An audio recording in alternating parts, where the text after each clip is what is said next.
اور پتہ ہے بندوں کی ضرورت پوری کرنے پہ اللہ کتنا راضی ہوتا ہے؟ ایک حدیث کا مفہوم ہے، فرمایا جو اللہ کے بندوں کی ضرورت پوری کرتا ہے کریم رب اس کی ساری ضرورتیں پوری کر دیتا ہے۔ کان اللہ فی حاجتہ، اللہ اس کی ضرورت پوری کرنے میں لگ جاتا ہے۔ پتہ چلا تو کسی کے لیے ناصر مددگار بن کے دیکھ تو صحیح، فتویٰ بعد چلائیں جناب، یہ اپنی اپنی سوچ کی بات ہے۔ فلاں نے فلاں کی مدد کی تو شرک ہو گیا، کفر ہو گیا، اللہ تعالیٰ معافی عطا فرمائے۔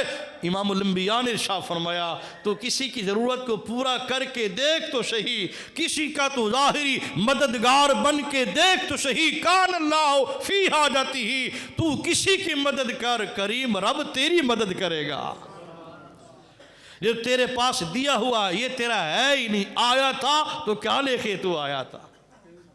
جانا ہے تو تو نے کیا لے کے جانا ہے؟ آیا تھا تو تن پہ کپڑا نہیں تھا، جسم پہ تیرے گندگی تھی اور زبان پہ تیرا رونا تھا۔ یہ جو تجھے خدا نے نعمتیں بنائی تو بخیل بن کے نہ بیٹھ، کنجوسی کا اظہار نہ کر، اللہ کے بندوں کی ضرورت کو تو پورا کر، کریم رب تیری دنیا کی نہیں تیری آخرت کی بھی ضرورتوں کو پورا فرما دے گا۔ دہلی کے حکیم کے مرنے کے بعد کسی نے خواب میں دیکھا وہ حکیم صاحب جنت کی سیر کر رہے ہیں۔ خواب وکھنا کہ حکیم صاحب تواڈے کم تیڈے کونا جتے تسی پھر دے پئے ہو، شور شورج بندے کہہ چھڑنا ایڈے تے تواڈے کم چنگے نان تے تسی باغ دے جنت کی سیر تے باہراں۔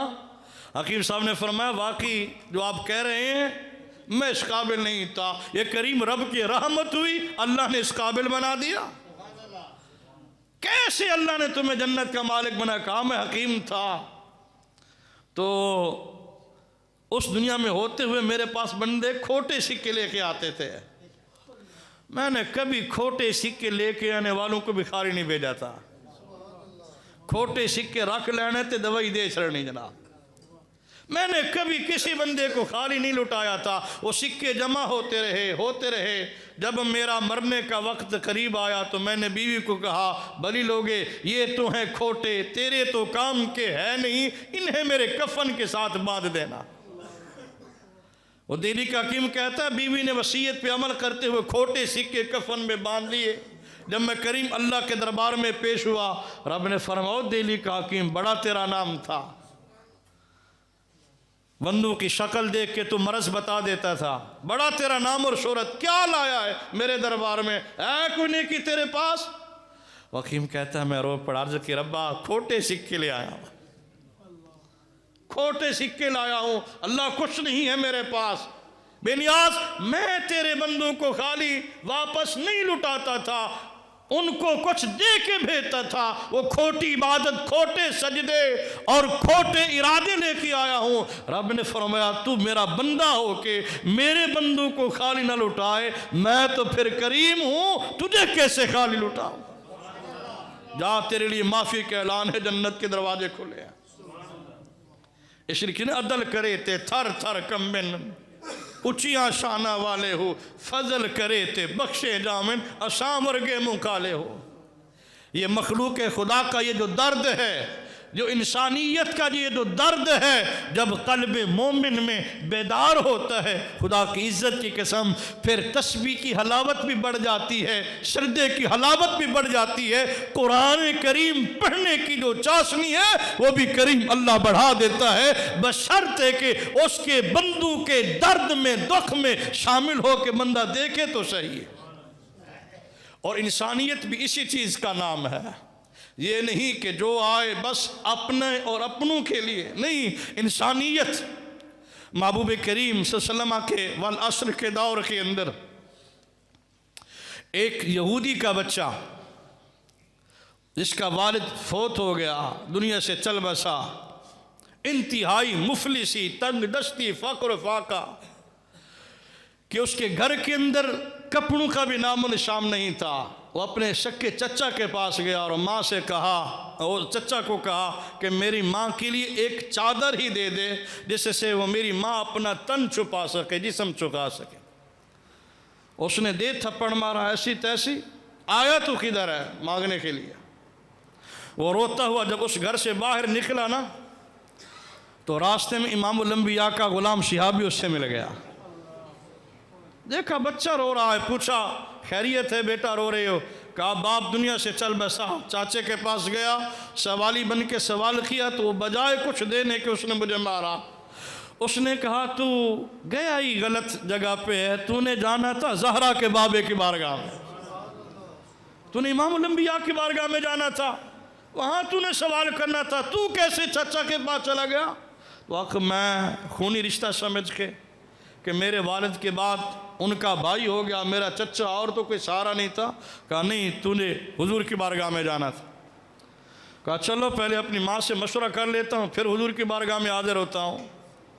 ماں سے گیا اور پوچھا اور چچے کا سلوک بھی بتایا. ماں رو پڑی اور پوچھا حضور کی بارگاہ میں جاؤں کہ نہ جاؤں؟ کہا ادھر نہ جانا, ادھر جو جاتا ہے نا وہ انہی کا ہو کے رہ جاتا ہے. وہ باپ دادے والا دین سنیں چھین لیتے ہیں اور اپنا دین جو ہے اس کا تابعدار بنا دیتے ہیں. کہا تو پریشان نہ ہو, میں جا کے ان کی سنوں گا ہی نہیں, ان کا میں نے کلمہ پڑھنا ہی نہیں ہے, اپنا دکھ سنا کے واپس آ جاؤں گا, اپنا دین واپس لے کے آؤں گا. کہا ٹھیک ہے چلو بیٹا چلا جا. جب یہ گیا سرکار مسجد نبی کے سین میں تشریف فرما, صحابہ بھی بیٹھے, گیا اور جا کے سرکار کی بارگاہ میں بیٹھ گیا. حضور نے شاہ فرمایا آج تو اپنی سنا, ہم کچھ نہیں سنائیں, تو اپنی سنا. حضور یہ ہو گیا وہ ہو گیا. قریب آقا نے سنا تو اپنی چادر اس کو عطا فرما, لے جا اور اپنی ماں کے جسم پہ تو ڈال, اس کا جسم برہنہ نہیں ہونا چاہیے. اس نے چادر اٹھائی, دوڑا ماں کی بارگاہ میں حاضر ہوا. جب وہ چادر اس کی اماں کے جسم پہ آئی تو ماں کی آنکھوں میں آنسو آ گئے کہ وہ نبی اتنا مہربان ہے, یہ نہیں سوچا کہ مانگنے والا کون ہے, یہودی ہے, نصرانی ہے, بس مانگنے والے کی ضرورت کو اس انداز میں پورا کیا کہ جسم سے لگنے والی مقدس چادر اور جو کملی ہے وہ عطا فرما دی. بیٹا جس نبی کی چادر میرے جسم کے ساتھ لگی ہے, ہمیں اس نبی کا کلمہ بھی تو پڑھنا چاہیے نا.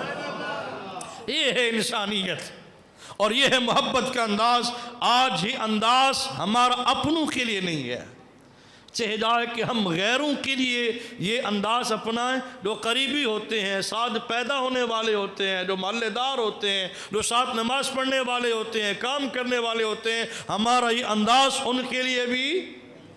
اعلیٰ حضرت فرماتے ہیں کہ تیری خلق کو حق نے جمیل کیا اور تیرے خلق کو حق نے عظیم کہا, کوئی تجھ سا ہوا ہے نہ ہوگا شاہ, تیرے خالق کی حسن ادا کی قسم.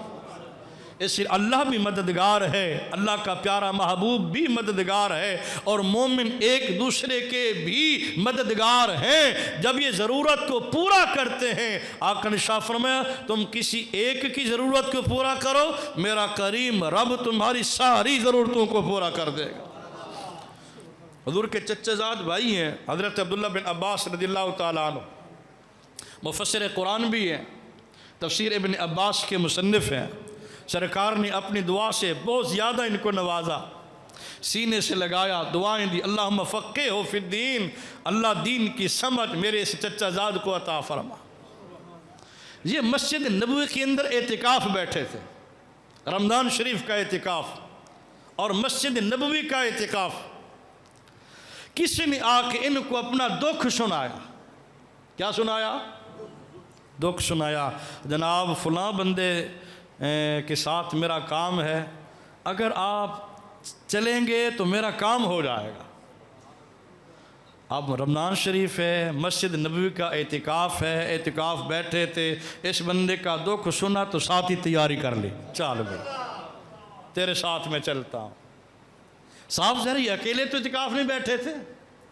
جب یہ مسجد نبوی سے باہر جانے لگے تو کسی نے کپڑا پکڑا ان کا, عبداللہ بن عباس تجھے یاد نہیں ہے کہ تجھے اعتکاف ہے رمضان شریف کا اعتکاف میں؟ فرمایا مجھے یاد ہے. کہا یہ قضا اعتکاف کی پھر دینی پڑے گی, اعتکاف ٹوٹ جائے گا. فرمایا اعتکاف ٹوٹے گا, نہ جاؤں تو اس کا دل ٹوٹ جائے گا, میرے جانے سے اس کا کام ہو جائے گا. میں آ کے اعتکاف کی قضا کر لوں گا وہ رب راضی ہو جائے گا۔ میرے نبی نے ارشاد فرمایا جب کسی کی ضرورت کو پورا کرو، یہ ایک اعتکاف ہے، اللہ کئی اعتکافوں کا ثواب عطا فرمائے۔ عبادت خدا کی ہے، اور جو خدا کے بندوں کے ساتھ معاونت ہے، جو ان کی ضرورت کو پورا کرنا ہے، جو ان کی حاجت کو پورا کرنا ہے، تو یہ اللہ کو بھی بہت زیادہ پسند ہے، اور اللہ کے پیارے محبوب صلی اللہ علیہ وسلم کو بھی بہت زیادہ پسند ہے۔ فاروق اعظم عمر بن خطاب رضی اللہ تعالیٰ عنہ بہت بڑے جلیل القدر صحابی مراد مصطفیٰ صلی اللہ علیہ وسلم، انہوں نے عرض کیا حضور رونا نہیں آتا مجھے، خدا کے ذکر میں، خدا کی یاد میں، خدا کی محبت میں یہ رونا بہت بڑی عبادت ہے نا حضور، میں نو رونا نہیں آندا، دل میرا بڑا سخت، دل کی نرمی کے لیے مجھے کیا کرنا چاہیے؟ تو حضور نے کیا وظیفہ بتایا ہے؟ فرمایا یتیم دے نال بہ کے کھانا کھا، ایک نہ بھی یتیم نو دے چھڑنا چلو بھی تو لے جا تے گھر پکا، نہیں، اس بات پہ ذرا غور کریں، خود پکا، اعلیٰ قسم کا کھانا پکا، پھر یتیم کو دعوت دے کے منت کر کے اس کو مہمان بنا کے گھر میں لا، پھر دسترخوان بچھا، کھانا لا، یتیم کے ساتھ برابر بیٹھ کے کھانا جب کھائے گا، عمر میں ضمانت دیتا ہوں تیرا دل نرم ہو جائے گا، آئے دل کی قساوت سختی ختم ہو جائے گی۔ ایک یتیم کے ساتھ کھانے سے دل نرم ہوتا ہے، یتیم کی کفالت پہ رب کتنا ثواب عطا فرماتا ہے، یتیم کی ضرورت کو پورا کرنے پہ اللہ کتنا ثواب عطا فرماتا ہے۔ خالی بندہ ہاتھ چا پھیرے یتیم دے سر تے، اور یار پیسے بھی نہیں لگتے، کچھ خرچ بھی نہیں ہوتا، بلڈ پریشر بھی نہیں ہوتا، خالی ہاتھ پھیرنے سے جتنے ہاتھ کے نیچے بال آتے ہیں ہر بال کے بدلے اللہ گناہ معاف کرتا۔ ہمارے معاشرے میں یتیموں کا حق دبایا جاتا ہے، کسی کا بھائی چل بسے تو بھائی وہ بتیجوں کا مال بھی غبن کرنے کی نیت سے وہ بھابھی کو حصہ دے کے راضی نہیں ہے، وہ یتیموں کی کفالت کر کے راضی نہیں ہے، یتیموں کو اچھے لفظوں میں یاد کر کے راضی نہیں ہے۔ ذرا غور کر، فَأَمَّا الْيَتِيمَ فَلَا تَقْهَرْ، یہ اللہ نے محبوب کو حکم دیا، محبوب یتیم آ جائے فَلَا تَقْهَرْ، اس کو جھڑکنا نہیں ہے۔ جس نبی کا ہم کلمہ پڑھتے ہیں وہ محبوب بھی اس دنیا پہ در یتیمی کی حالت میں تشریف لائے، باپ کا سایہ امام الانبیاء کے سر پہ نہیں تھا، رب نے جہاں باقی حکم دیے فرمایا محبوب یتیم آ جائے تو جھڑکنا نہیں ہے۔ پتہ چلا جو یتیم کو جھڑکتا ہے وہ اللہ کے قہر کو دعوت دیتا ہے۔ محبوب کریم علیہ السلام کے فرمان ام عائشہ صدیقہ رضی اللہ تعالیٰ عنہ کو فرمایا عائشہ جی سونا کھانا پکاؤ تو شوربہ ذرا زیادہ بنا لینا، پانی ذرا زیادہ ڈال دیا کر، سالن ذرا پتلا بنا لیا کر، اور ساتھ ہمسائے سے بھی پوچھ لیا کر اور تم نے بھی کھایا بھی ہے کہ کھانا، تم رات کو بھوکے تو نہیں سوئے۔ یہ امام الانبیاء کی تعلیمات ہیں۔ اور ایک اللہ کے ولی گزرے ہیں تو مالک ابن دینار سے رحمۃ اللہ تعالی غالباً، ان کا بالکل جو ہمسایہ تھا نا وہ مجوسی تھا، مسلمان نہیں تھا، ہمسایہ بالکل پڑوس والا مجوسی تھا۔ رات کا ٹائم ہوا تو ہمسائے کے گھر سے رونے کی آواز آئی، مالک ابن دینار نے بیوی کو بھیجا، بھلی لوگے وہ مرد گھر میں نہیں ہے، جا کے پتہ کر کے آئے بچہ کیوں رو رہا ہے، مجوسی کے گھر سے پتہ کر کے آ یہ کیوں رو رہا ہے، اس کا رونا مجھے دکھ دے رہا ہے، یہ مجوسی کا بیٹا روئے تو مسلمان کو تکلیف ہوتی ہے، ہمارے رشتہ دار روئیں، قریبی روئیں، یتیم روئیں تو ہم احساس بھی آئے آئے آئے۔ اس لیے تو ایمان کا وہ مٹھاس ہمیں نصیب، بچہ کیوں رو رہا ہے، وہ ان کی بیوی گئی پتہ چلا گھر میں چراغ نہیں ہے، تیل نہیں ہے، تو اندھیرے کی وجہ سے بچہ رو رہا ہے، گھر سے تیل بھیجا، چراغ کا روشنی کا بندوبست کیا اور بچے کا رونا ختم ہو گیا۔ جب وہ مجوسی گھر واپس پلٹا تو اس کی بیوی نے یہ سارا معاملہ بتایا کہ ہمارا بچہ رو رہا تھا تو ہمارے پڑوسی کو بچے کا رونا وہ بھی برداشت نہ ہوا، تیل بھیج دیا، چراغ کا روشنی کا بندوبست کیا۔ وہ مجوسی بھی وہ بڑا دانا آدمی تھا، اس نے کہا جس مالک ابن دینار کے تیل کی روشنی ہمارے گھر میں پہنچی ہے اس کے نبی کا کلمہ بھی گھر میں روشن ہونا چاہیے۔ یہ مسلمان اتنے عظیم ہیں، یہ اتنا خیال کرتے ہیں، یہ اتنے مہربان ہیں، یہ اتنے سخی ہیں، یہ اتنی ضرورتوں کو پورا کرتے ہیں۔ وہ بھی مسلمان تھے اور ہم بھی نہ۔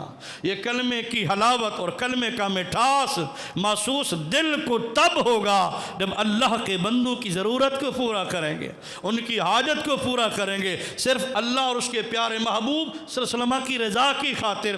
دلم کی حدیث پاک ہے، فرمایا جب بندہ کسی کو کپڑا دیتا ہے نا، کپڑا سوٹ دیتا ہے، فرمایا ایک دھاگا بھی اگر اس سوٹ کا جسم پہ باقی رہتا ہے دینے والے کو میرا رب جزا دیتا ہی رہتا ہے۔ اتنے ثواب اور اتنا اہتمام اور اتنی تعلیم اور تربیت اور ترغیب دی ہے محبوب کریم صلی اللہ علیہ وسلم نے اپنی امت کے ساتھ، اللہ کے بندوں کے ساتھ بھلائی کرنے کی۔ اقبال نے بھی یہی کہا تھا کہ درد دل کے واسطے پیدا کیا انسان کو، درد دل کے واسطے پیدا کیا انسان کو، ورنہ عبادت کے لیے کچھ کم نہ تھے کہ رو بیاں۔ چپے چپے پہ خدا کی عبادت ہو رہی تھی، آسمان کی آج بھی چپے چپے پہ اللہ کو سجدے ہو رہے ہیں، فرشتے عبادت کر رہے ہیں۔ انسان کو رب نے انسانیت کی ہمدردی کے لیے، محبت اور پیار کے لیے، اخلاص و احسار کے لیے پیدا کیا ہے۔ یہ بھی احسار کا جذبہ قلب مومن میں بیدار ہوتا ہے تو پھر رب بھی راضی ہو جاتا ہے، رب کا سونا اور پیارا محبوب بھی راضی ہو جاتا ہے۔ بارگاہ حریم ناس میں دعا ہے اللہ ہم سب کو انسانیت سے محبت اور ہمدردی کرنے کی توفیق